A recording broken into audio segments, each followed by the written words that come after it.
الله يعوض عليكم يا حق.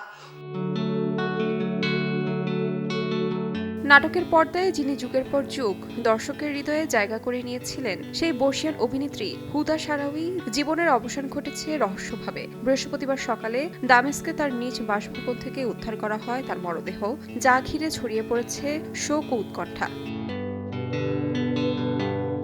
প্রাথমিক তদন্তে এটি পরিকল্পিত হত্যাকাণ্ড বলে ধারণা করা হচ্ছে। এই ঘটনায় অভিনেত্রীর গৃহকর্মীকে প্রধান সন্দেহভাজন হিসেবে দেখা হয়। তদন্ত সূত্রে জানা গেছে ৮৭ বছর বয়সী অভিনেত্রীকে হত্যার পর ওই গৃহকর্মী পালিয়ে যান। তাকে ধরতে অভিযান চালাচ্ছে আইন শৃঙ্খলা রক্ষাকারী বাহিনী। তদন্ত চলমান থাকায় এর বেশি কোনো তথ্য জানেনি কর্তৃপক্ষ।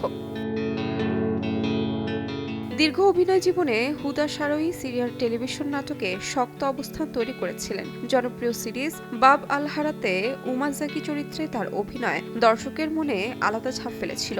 এছাড়াও আহল এল রায়া, আহলাম, আবু এল হানা, আইয়াম শামিয়া সহ একাধিক সিরিজে তার কাজ প্রশংসিত হয়েছে। তার মৃত্যুতে বিনোদন অঙ্গনে নেমে এসেছে শোকের ছায়া। তাহমিনা তন্নি, সময় সংবাদ।